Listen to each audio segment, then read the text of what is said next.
Hello guys, welcome to back my channel India's moms vlog.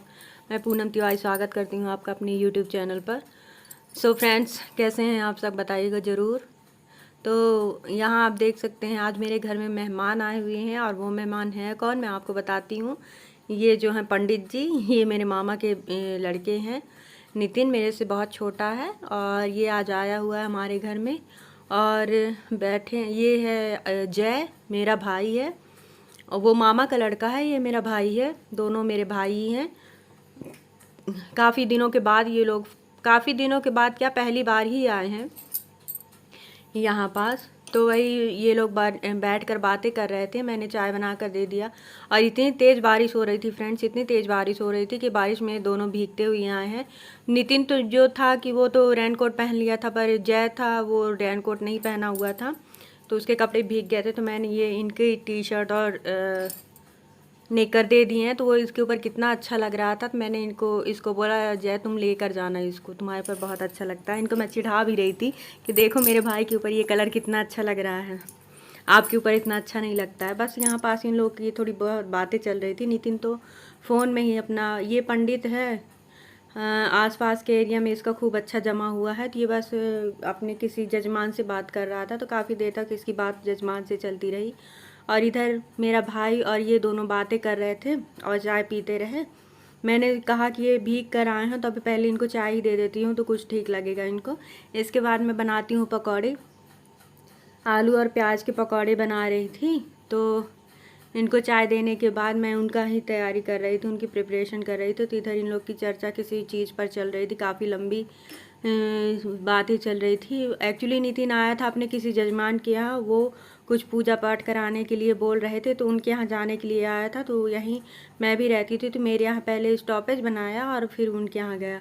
तो यहाँ पास ये लोग बातें कर रहे थे, मैं प्रिपरेशन करने के बाद मैं भी इनके साथ चाय पीने के लिए आ जाती हूँ, और मैं भी कुछ बातें करने लगती हूँ। क्योंकि अपने भाई अगर जो आ जाए मायके से, वो भी कोई, तो सारे काम तो पीछे ही हो जाते हैं। काम भी चलेंगे साथ ही साथ में, और बातचीत भी। और बातें तो ख़त्म नहीं होती हैं फ्रेंड्स, इतनी बातें रहती हैं, एक दिन तो बहुत कम होता है। तो इसी तरह बातें चलती रही। हम गांव की बातें चल रही थी, किसी इसी रिश्तेदार की बातें चल रही थी। हम और ये तीनों जन मिलकर बातें कर रहे थे। नितिन तो फ़ोन में ही लगा था, वो अपना मतलब जजमानी फिक्स कर रहा था कि कहीं क्या पूजा कैसे कैसे कराना है। और अभी नितिन को जाना भी था, जिनके यहाँ वो आया है उनके यहाँ पूजा पाठ के बारे में बातें करने जाना था। तो मैं नितिन को बोल रही थी कि तुम जाओ, टाइम से चले जाओ, क्योंकि 8:30-9 बजे का समय हो रहा था। तो वही तुम लोग जब टाइम से चले जाओ, फिर आओ तो फिर खाना भी बनाओ।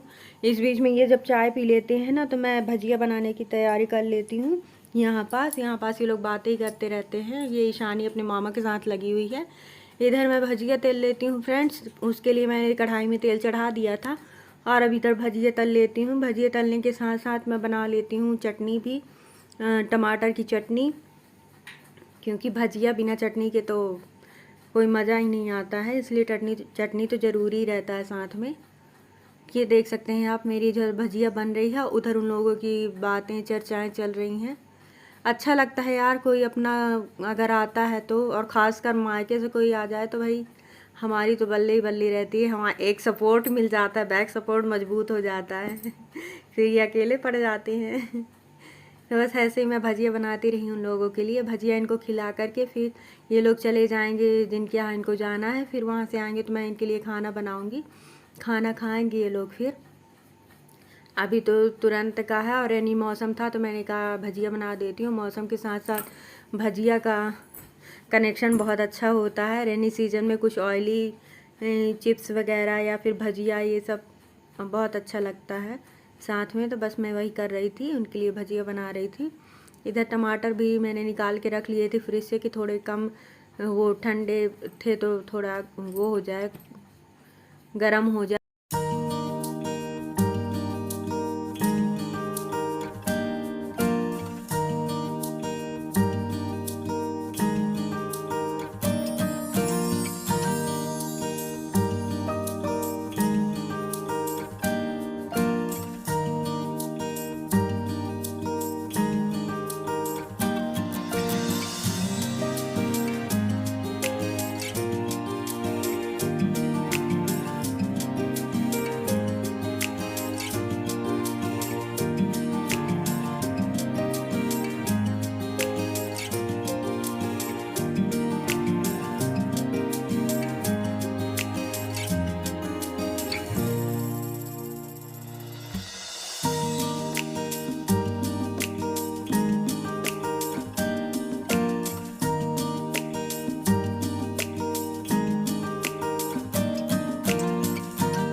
तो फ्रेंड्स यहाँ पर मैं सभी के लिए भजिया बना ले रही हूँ, क्योंकि बच्चे भी हैं तो बच्चे तो पीछे रहेंगे नहीं, उनको फर्स्ट में उन्हीं को चाहिए, तो वो तो इंतज़ार में रहते कुछ कोई आए कुछ नया बने। तो इधर देखिए मैं टमाटर भी काट लेती हूँ। टमाटर के साथ साथ मैं उसमें डालूँगी लहसुन और अदरक और हरी मिर्च। अभी धनिया पत्ती तो है नहीं तो धनिया पत्ती भी डालती, थोड़ी सी मैं डाल देती हूँ इसमें जीरा। फिर इसका मिक्सर करके मैं चटनी बना लेती हूँ, चटनी पीस लेती हूँ।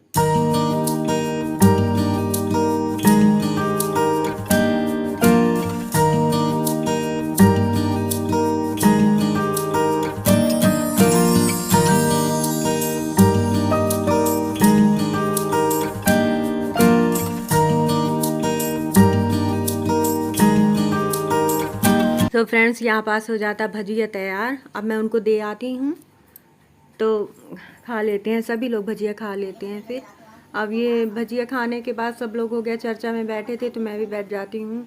मुझे भी अच्छा लग रहा था अपने भाइयों के साथ बातें करके। मामा के यहाँ की चर्चाएं चल रही थी, वही हम लोग बातें करके हंस रहे थे।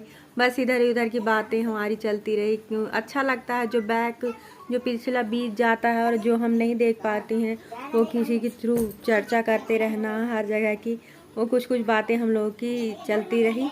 फिर मैंने इनको कहा आप लोग जाओ यार, नहीं तो फिर बहुत लेट हो जाएगा आने में आप लोगों को। तो इधर नितिन रेडी होने लगा और फिर ये यहाँ पास मैं आकर बैठ जाती हूँ। फिर यहाँ मैं और नितिन बातें कर लेते हैं, मैं नितिन और जय। और ये बोलते हैं यार पानी तो बहुत बरस रहा है, यार पानी तो बहुत बरस रहा है। तो मैं बोलती हूँ आप भीग नहीं जाओगे, रेनकोट पहन लो, ये वो करके। मतलब बहाने तो बहुत बन रहे थे कि जाना ना पड़े, लेकिन अपने भाई के साथ इनको भेजूँ ना, ऐसा तो हो नहीं सकता, जाना ही पड़ेगा आपको। फिर हो गया ये तैयार होकर जाते हैं, तब तैयार होते हैं तब तक मैं और जय और नितिन बातें करते रहते हैं। यहाँ पास हमारे बच्चे भी कैसे बैठे हुए हैं देख रहे हैं आप लोग। इनको भी कोई आ जाता है घर में तो इतना अच्छा लगता है। और ये ईशानी गिरते गिरते रह गई, तो फिर जय हंस रहा था तो उसको चिढ़ा रही थी ईशानी, मेरी पुप्पू रानी। बस मैं और नितिन हो गया मामा के यहाँ के चर्चा कर रहे थे। वहाँ हमारी एक नानी है, बड़ी बुजुर्ग नानी, उनको इस समय दिखाई नहीं देता और काफ़ी उम्र भी हो गई है उनकी, चल फिर भी नहीं पाती हैं। बस उनके बारे में चर्चा चल रही थी कि बहुत दयनीय स्थिति हो जाती है जब आँखों से दिखना बंद हो जाएगा। इस तो वो मान लीजिए एक इंसान के लिए बहुत ही बेकार, बहुत ही वो ऐसा पल होता है कि जिसका बयां भी नहीं किया जा सकता है। आंखें और हाथ पैर दो ऐसी चीज़ें तो होती हैं जिसके ज़रिए हम अपनी ज़िंदगी कुछ आसान बना सकते हैं। अगर हमारी ये दोनों चीज़ ही ना रहें या किसी कारणवश ना कुछ हो, तकलीफ़ हो जाए तो कैसे चलता है। और आँखों की रोशनी का जाना वो तो सबसे ज़्यादा कष्टदायक होता है गाइस, जिसके यहाँ बीता होगा वही समझ सकता है। मेरी सासू माँ की डेथ भी बस उनकी आंखों की वजह से हुई है, उनकी याद करती रहती हूँ मैं गाइस। सो गाइस यहाँ पास हम लोग कुछ बातें कर रहे थे, उनको चिढ़ा रहे थे सभी लोग मिल कर के, मैं जय और नितिन। उसी चीज़ को लेकर हम लोग हंस रहे थे और कुछ बातें ऐसी हो रही थी जिसकी वजह से हंसी आ ही रही थी। तो आप भी हमारे साथ एंजॉय करिए गाइस। यहाँ पास लॉकडाउन का चर्चा चल रहा था फ्रेंड्स, उसमें नितिन बोल रहा था कि मैं लॉकडाउन में कैसे घर में रहा हूँ मैं ही जान सकता हूँ। बोल रहा था कि मैं लॉकडाउन में घर में रहा तो मैं बीमार पड़ गया था, क्योंकि मैं घर में रह ही नहीं सकता, मेरी आदत हो चुकी है यहाँ वहाँ घूमने की, यहाँ वहाँ अपने जजमानों के पास जाने की, तो मैं घर में नहीं रह सकता, घर में रहता तो बीमार पड़ जाता हूँ। वही बता रहा था वो सब। ये बस ये लोग जा रहे थे जिनके यहाँ आए थे वो जजमान के यहाँ, तो फिर इनके जाने के बाद मैं खाना बनाऊँगी। अगर आई होप आपको वीडियो मेरा पसंद आया होगा गाइस। अगर आपको मेरा वीडियो पसंद आया होगा तो प्लीज़ चैनल को लाइक शेयर एंड सब्सक्राइब करें और बने रहिए मेरे साथ मेरे ब्लॉग चैनल पर। So thanks for watching guys, आप देखिए।